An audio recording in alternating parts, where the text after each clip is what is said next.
every evening you have a full house. It was a strong man behind the pass. It feels very home-like. We don't play a game with the people. Somebody would say we are rough.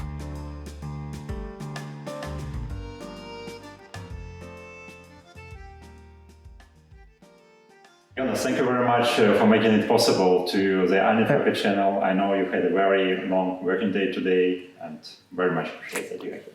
Thank you for the interview. Yeah, thank you. I wanted to start with your personal story. Of course, we will be talking about a little bit of time and Schöneberg and this cozy place here. It is.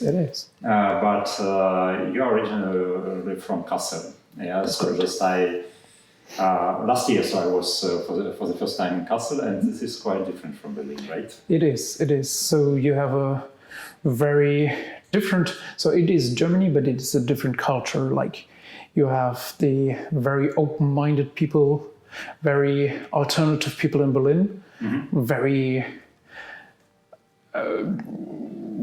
open-minded is the best word for that. And you have a very invert people for the Kassel people. Like they are very, it's grumpy. That's the best word for that.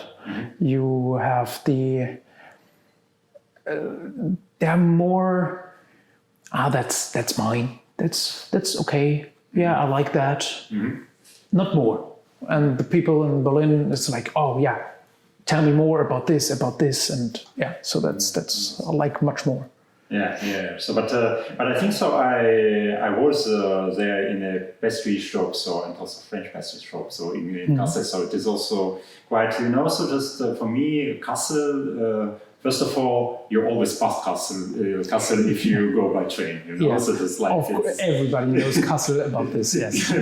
Yeah, and of course there are quite a few interesting things, including this great palace. The park and so on and so forth. So just like, and it is a little bit closer to France and to Belgium than Berlin. So just like, is it?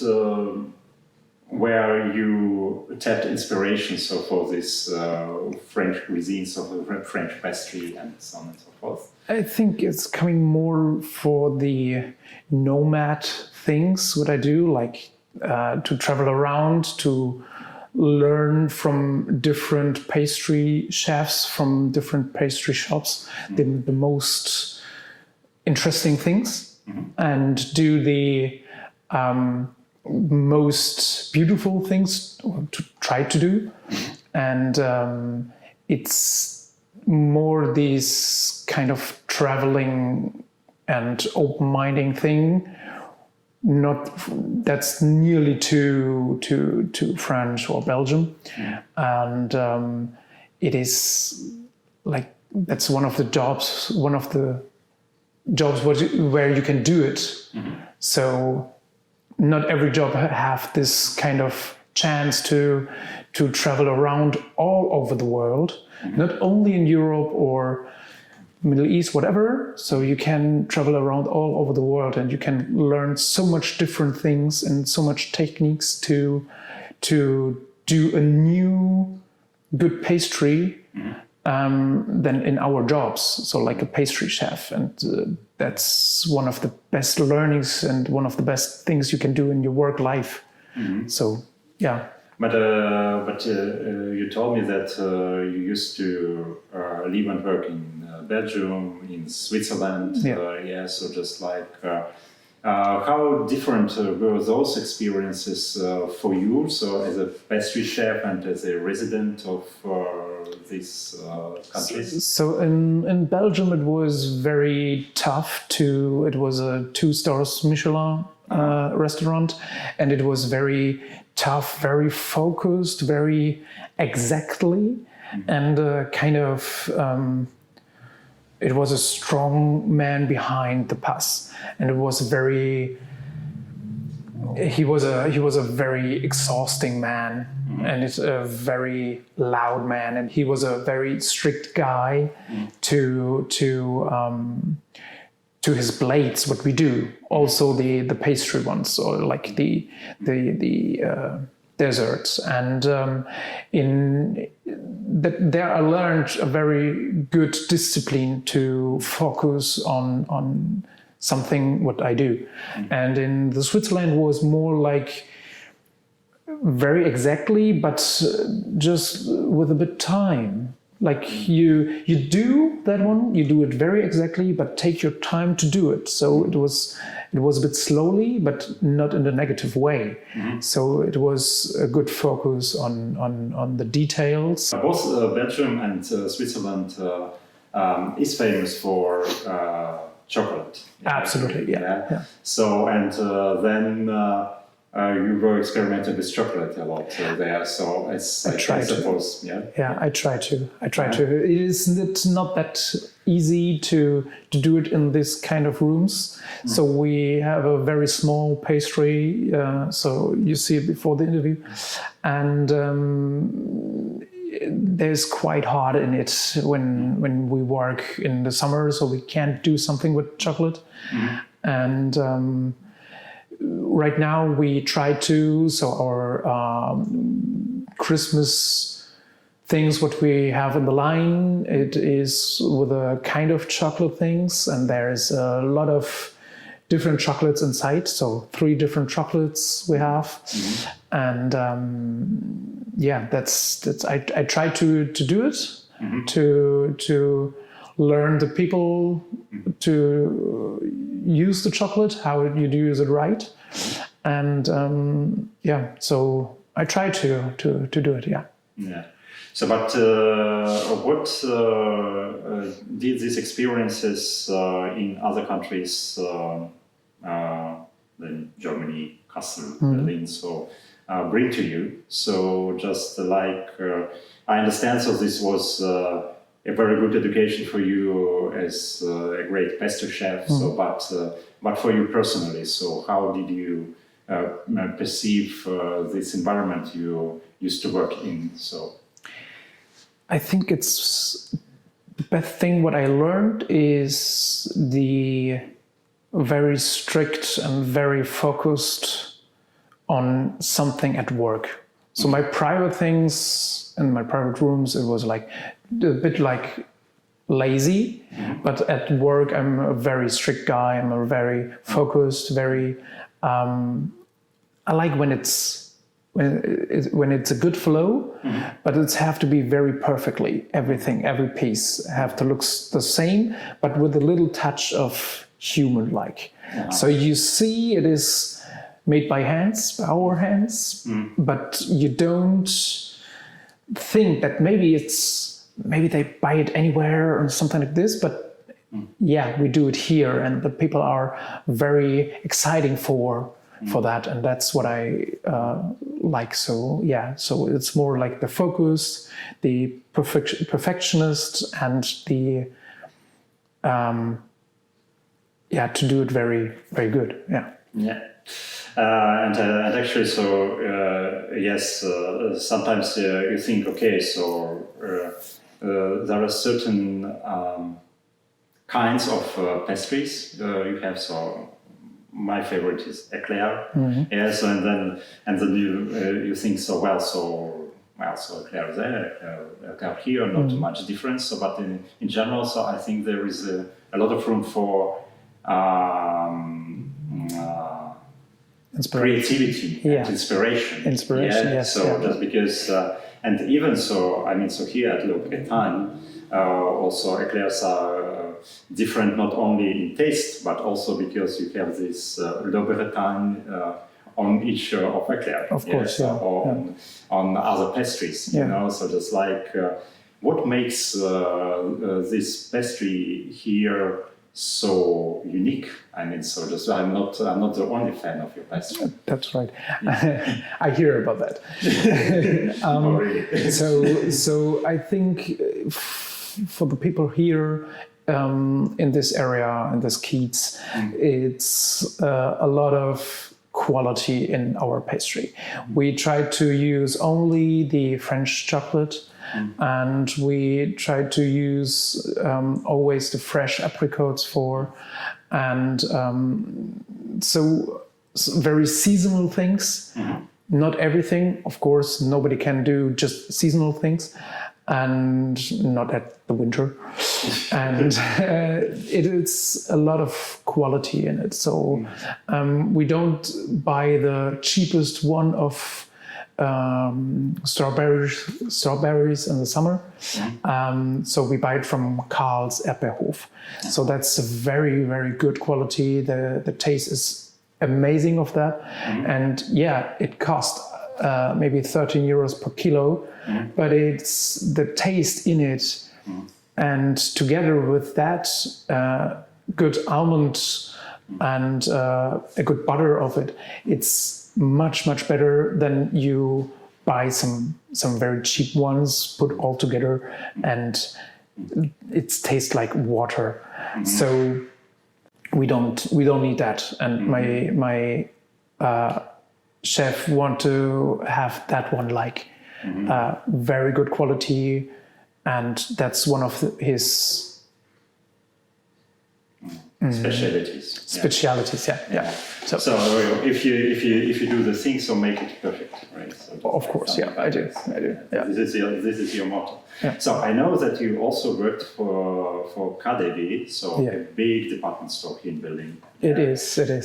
So and now so you're here at Louboutin. So relatively small place, or a smaller place. It is. Yeah. And this floor in KaDeWe. So why did you decide to go to a smaller place and not to be to work for a Michelin restaurant, so for KaDeWe? It was for the creativity. In the KaDeWe, for example, there are around about 30 pastry chefs. And yeah, that's a lot, and they do a lot of work and very good work. That's, I can say, a good quality of it. So they have their own chocolate in the making, but there's no space for creativity. For creativity. Yeah, that's what I mean.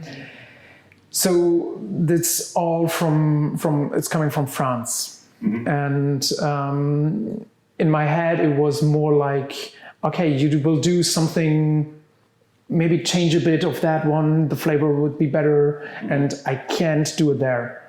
And in the kitchen for the desserts, it was, for me, too much stress.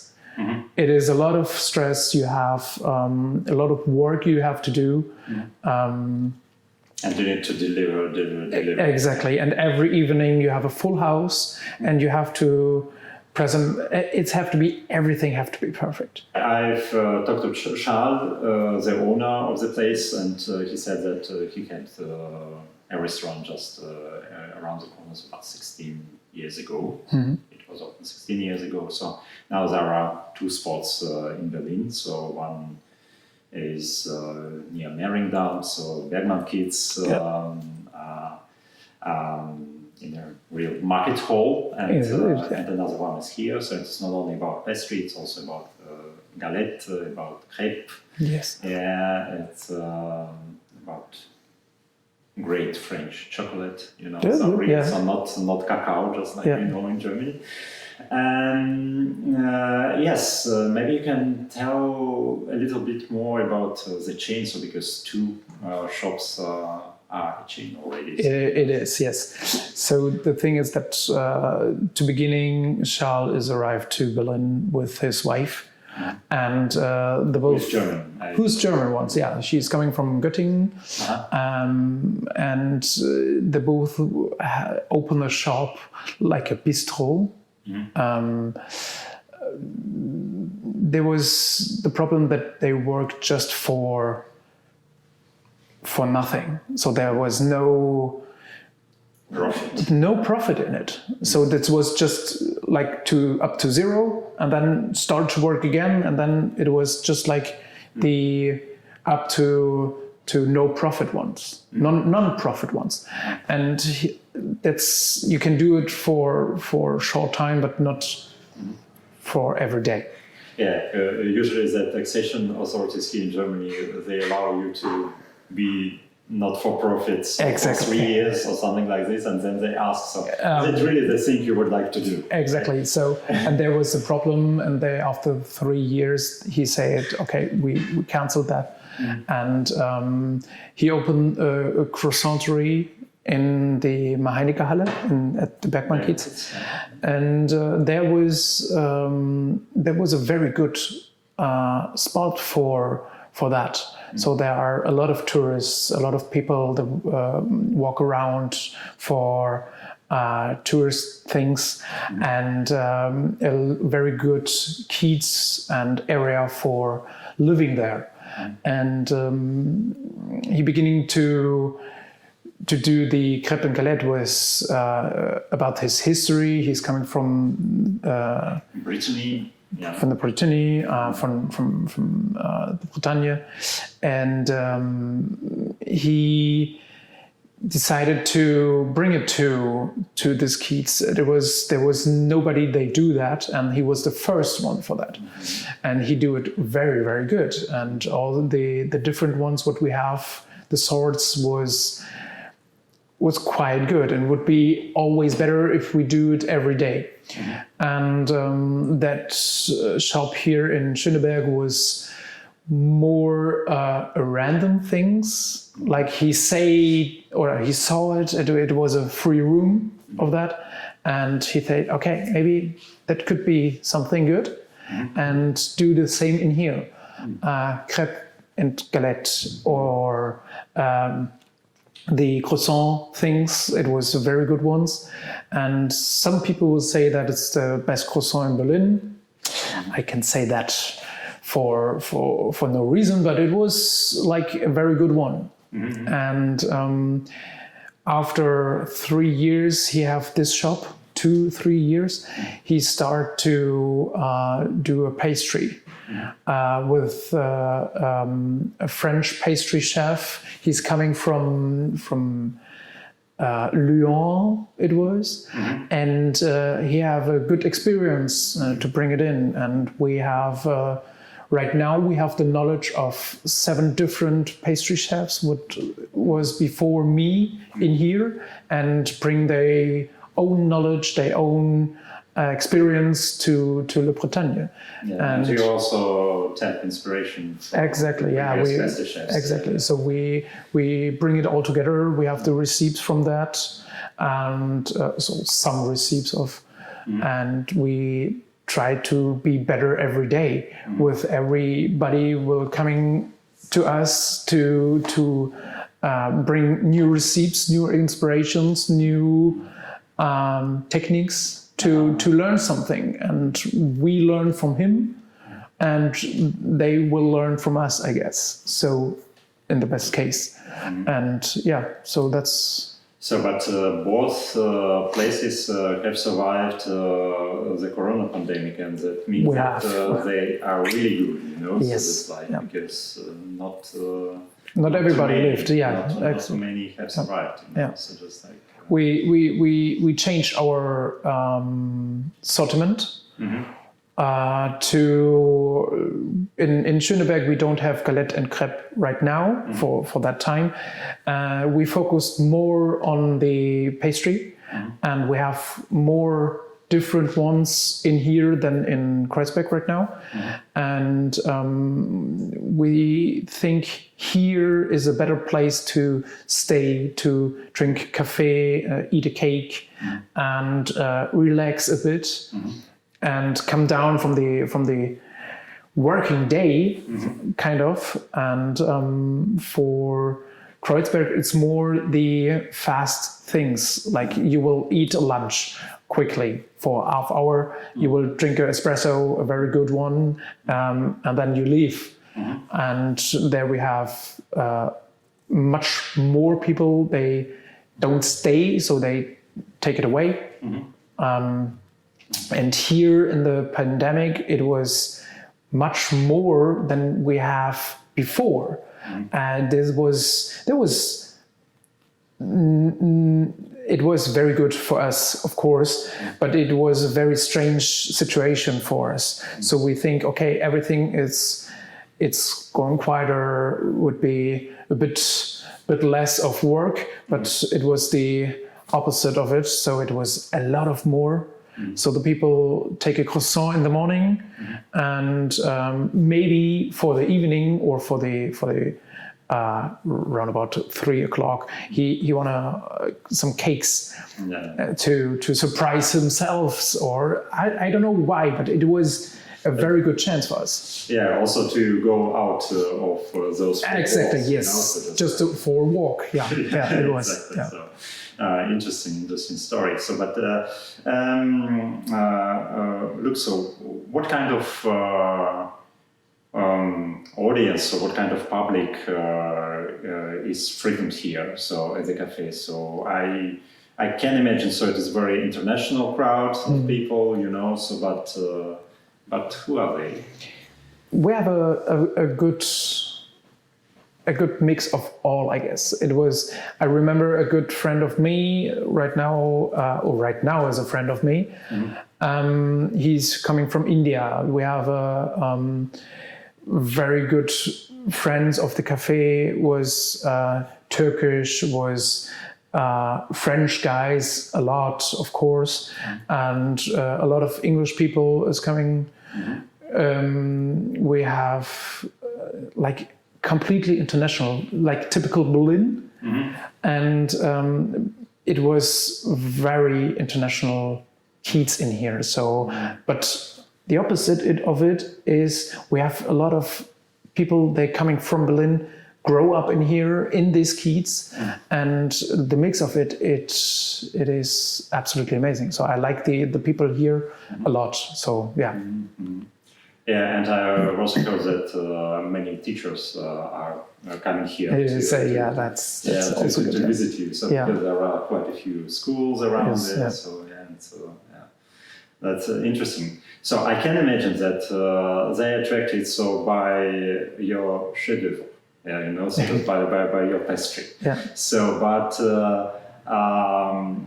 do you think there is something more about this place? So why the people are coming here? And so what is your and Charles and the attitude of the colleagues to those people? So how are they welcoming? How are you welcoming these people? So it is very authentic. We don't play a game with the people, with the customers. We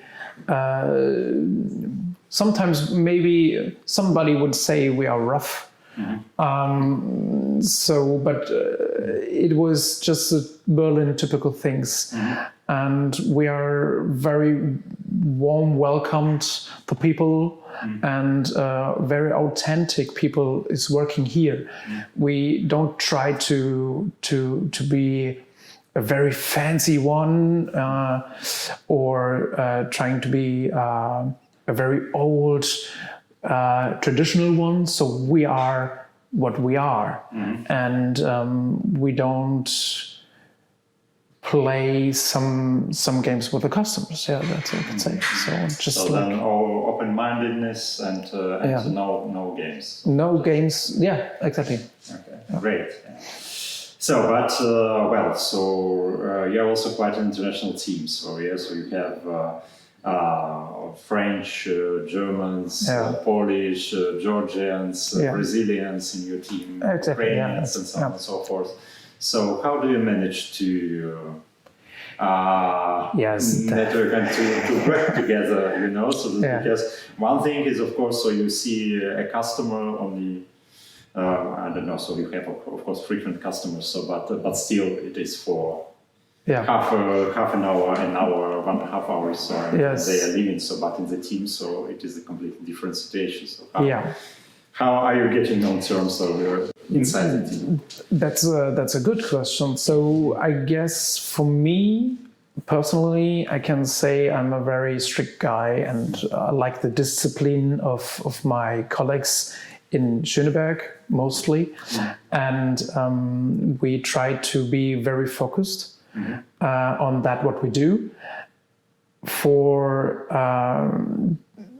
the most people of it is English, the main language what we speak, and it is the most time is very cool to have some people they speak another language.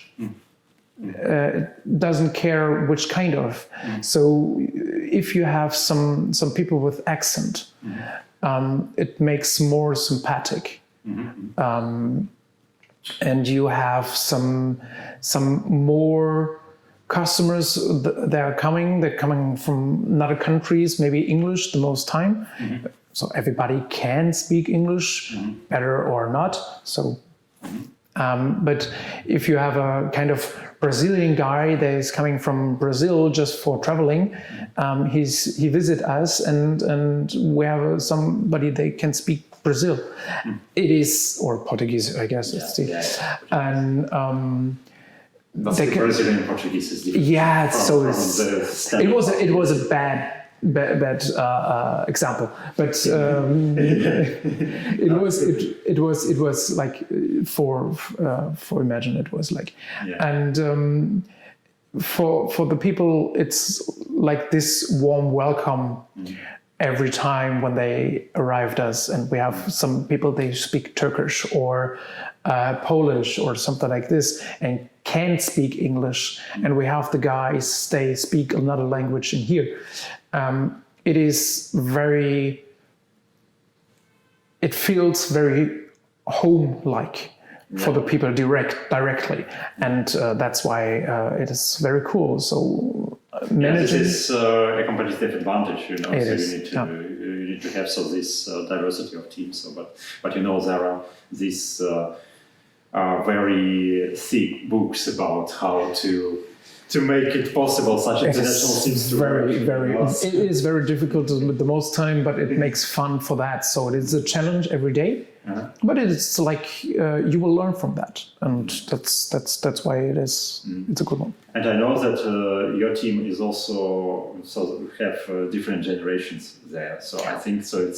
It's also very inclusive. So but inclusivity is of course also a challenge. You know, so just like, the more inclusive you are, the more things you need to think about. You can't manage all the same. It's not working. So we have teenagers. They working. They're working here. There was 17, just for mini job. And we have the old people with a lot of experience. The oldest, I guess, is around about 70, also for a mini job, but it was the whole thing is to bring all the experience together and all the knowledge bring it together. And that's is always a challenge, but it was for me personally, I learn from everybody, just little pieces, but I will learn everything from it. Yeah. Do you speak at least one word in every language you speak? Yes, and that's mostly yes or something like this. All the bad words, what I can spell here, but yeah. Okay, very good. And yes. Maybe so now it is Christmas time, and also this is a busy time. And once again, so thank you very much for making it possible to have a perfect channel. So, but maybe you would be having something to specifically attract your customers. So during the Christmas time. So what are in your plans right now? So for the traditional French pastry ones is bûche de Noël. Bûche de Noël, it calls, like for translating, it's the Baumstamm. No, okay, it's tree trunk. tree trunk. Okay, Yeah, I think okay. so. It's something like this. Yeah. Okay, so I will begin. So for the traditional French pastry are the bûche de Noël. So for translating is the tree trunk from the Christmas tree. Yeah. And we have three different sorts of it. And combined it with two new cakes, what we planned up to September.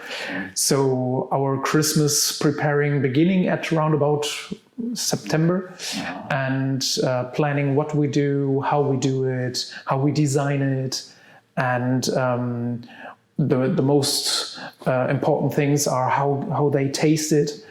And so right now the bûche de Noël is so the main thing what we do, and everybody asking for it right now. But we will after this Sunday we will sell it. Yeah. Yeah. So. Yeah. Okay. Yeah. So just I just can notice that the Christmas so the preparations for Christmas are becoming longer and longer, you know. So that's also the Christmas markets are opening a little bit earlier, so than it used to be last year or whatever. So just like, and the people, of course, so it is German. I can't understand it, by the way. I can't understand it. So normally for me and for my family at that time, it is like after the Dead Sunday. So at 26 of September, of November. And so after that one, it's beginning the Christmas time. Yeah. Normally, but I doesn't understand why right now is open the Christmas market in Berlin. I don't know if it's in whole Germany, but it's in Berlin right now, and also why the markets are selling some Christmas stuff. It's beginning around September, but why? Mm-hmm. So I can't understand it. So. Yeah. Marketing, yeah, but I don't want to have some Lebkuchen or Spekulatius for September when we have 26 degrears. Yeah. So I can eat Stollen at any moment. This is my favorite. Yeah, all right. It's talking about this. Yeah. So very nice. Thank you very much. So for this interview and for sharing your experiences and great experiences from Loveltan and from all your other jobs here at iNetwork channel and. Merry Christmas. Merry Christmas, So because this interview will be there at the beginning of December, and this will be over the Christmas time. So that's cool. Published at the beginning of September. Cool. September, December. Yeah, that's what I said. Okay. Thank you very much once again. Thank you. And good luck. Thank you.